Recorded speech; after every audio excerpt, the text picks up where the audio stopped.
Mirza Saintika Padang. Pada kali ini saya akan memperkenalkan anggota kelompok saya.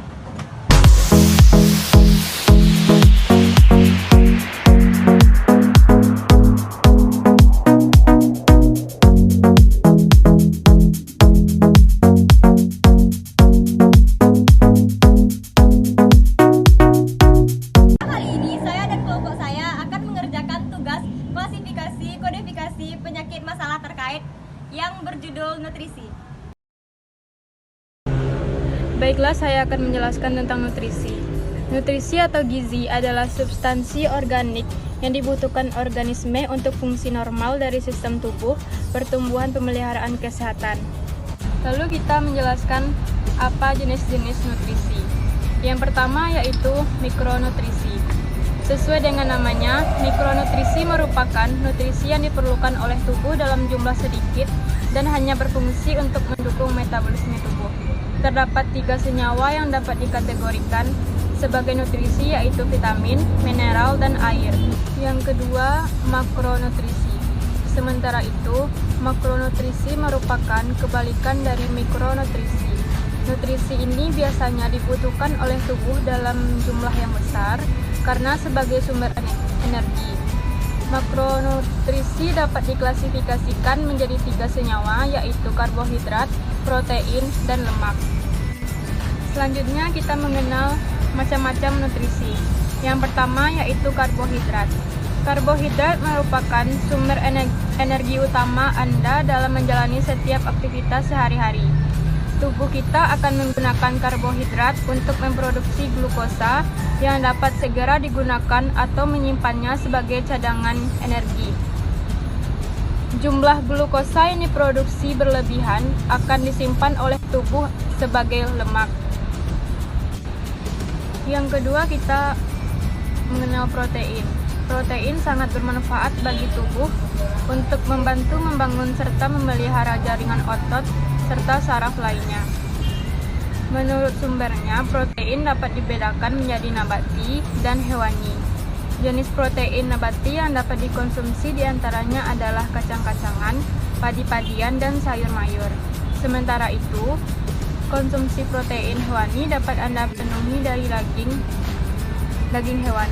Namun, konsumsi protein dalam bentuk daging sebaiknya juga dilakukan secukupnya guna minimalisir risiko terserang kolesterol.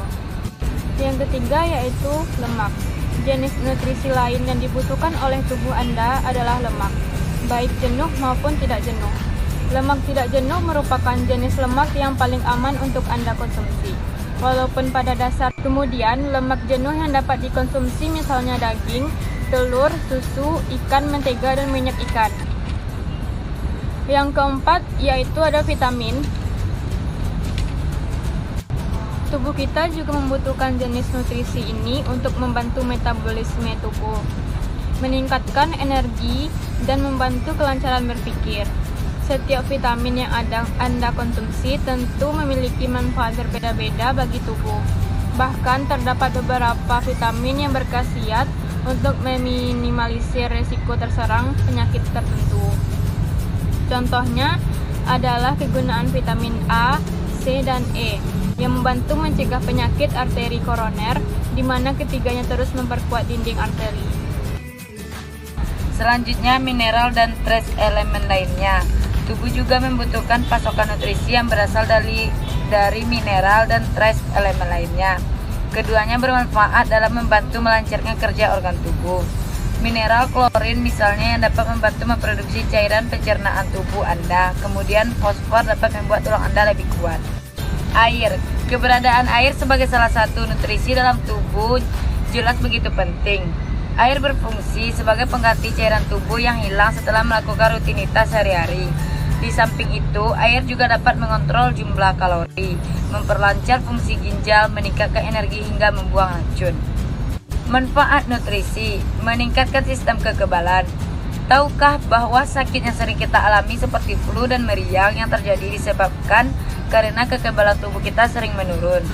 Cara meningkatkannya kembali adalah dengan cara mengkonsumsi asupan makanan yang sehat dan dapat juga mengkonsumsi vitamin C. Kodifikasi penyakit E40 sampai E46 malnutrisi. E40 kwashiorkor. E41 marasmus nutrisional atau kekurangan energi protein. E42 marasimik kwashiorkor.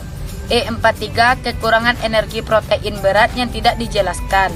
E44 kekurangan energi protein sedang dan ringan. E44.0 cap sedang. E44.1 cap ringan. E45 retardasi perkembangan setelah cap. E46 cap yang tidak dijelaskan. E50 sampai E64 defisiensi gizi lainnya. E50 defisiensi vitamin A. E50.0 defisiensi vitamin A dengan ekseriosis konjuktiva. E50.1 defisiensi vitamin A dengan bitot spot dan ekseriosis konjuktiva bitot spot pada anak kecil. E50.2 defisiensi vitamin A dengan ekseriosis kornea. E50.3 defisiensi vitamin A dengan ulkus dan ekserosis kornea. E50.4 defisiensi vitamin A dengan keratomalacia. E50.5 defisiensi vitamin A dengan rabun senja. E50.6 defisiensi vitamin A dengan parut exophthalmia kornea. E50.7 manifestasi defisiensi vitamin A lainnya pada mata. Selanjutnya E50.8 manifestasi lain defisiensi vitamin A, keratosis follicularis, seroderma akibat defisiensi vitamin A. E50.9 defisiensi vitamin A tidak dijelaskan, hipovitaminosis A yang tidak ditentukan. Selanjutnya E51 defisiensi thiamine vitamin B1. E51.1 beriberi. E51.2 Wernicke's encephalopathy. E51.8 manifestasi lain defisiensi thiamin. E51.9 defisiensi thiamin tidak dijelaskan. E52 defisiensi niacin atau pellagra. E53 defisiensi kelompok vitamin B lainnya. E53.0 defisiensi riboflavin vitamin B2. E53.1 defisiensi pyridoxine vitamin B6. E53.8 defisiensi kelompok vitamin B lainnya. E53.9 defisiensi vitamin B tak dijelaskan. E54 defisiensi asam ascorbat vitamin C. E55 defisiensi vitamin D. E55.0 rickets aktif. E55.9 defisiensi vitamin D tidak dijelaskan, avitamonesis D. E56 defisiensi vitamin lainnya. E55.9 defisiensi vitamin D tidak dijelaskan, avitaminosis D. E56 defisiensi vitamin lainnya. E56.0 defisiensi vitamin E. E56.1 defisiensi vitamin K. E56.8 defisiensi vitamin lain. E56.9 defisiensi vitamin tidak dijelaskan. E58 defisiensi kalsium atau Ca makanan. E59 defisiensi selenium atau Se makanan penyakit keshan. E60 defisiensi seng atau Zn makanan. E61 defisiensi elemen diet lainnya. E61.0 defisiensi koper. E61.1 defisiensi besi. E61.2 defisiensi magnesium. E61.3 defisiensi magnes. Nah, selanjutnya E61.4 itu defisiensi kromium dosier. E61.5 itu defisiensi molybdenum atau Mo. E61.6 itu defisiensi yaitu vanadium. E61.7 itu defisiensi ganda elemen makanan. E61.8 itu defisiensi elemen makanan lain yang dijelaskan. E61.9 itu defisiensi elemen makanan yang tidak dijelaskan. E63 defisiensi gizi lainnya. E63.0 yaitu defisiensi asam lemak esensial. E63.1 itu ketidakseimbangan konstituen makanan.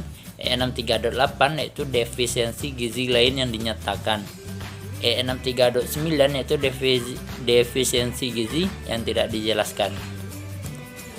Oke, selanjutnya itu E64 itu sequel malnutrisi yaitu defisiensi gizi lainnya. E64.0 yaitu sekuelen kekurangan energi protein. E64.1 itu sequel defisiensi vitamin A. E64.2 itu sequel defisiensi vitamin C. E64.3 itu sequel rickets. E64.8 itu sequel defisiensi gizi lain. E64.9 yaitu sequel defisiensi gizi yang tidak dijelaskan. Selanjutnya itu E65 sampai E68 itu obesitas dan makanan berlebihan lainnya. E65 itu localized adiposity atau disebut dengan fat atau penebalan lemak. E66 itu obesitas. E66.0 itu obesitas akibat kelebihan kalori. E66.1 itu obesitas akibat obat. E66.2 itu obesitas ekstrim dengan hipoventilasi alveoli. E66.8 itu obesitas lain. E66.9 itu obesitas yang tidak dijelaskan. Selanjutnya E67 itu hiperalimentasi lain. E67.0 itu hipervitaminosis A. E67.1 itu hipercarotenaemia. E67.2 yaitu megavitamin B6 syndrome. E67.3 itu hipervitaminosis D. E67.8 itu order specific hyperalimentation. E68 yaitu sequel hiperalimentasi.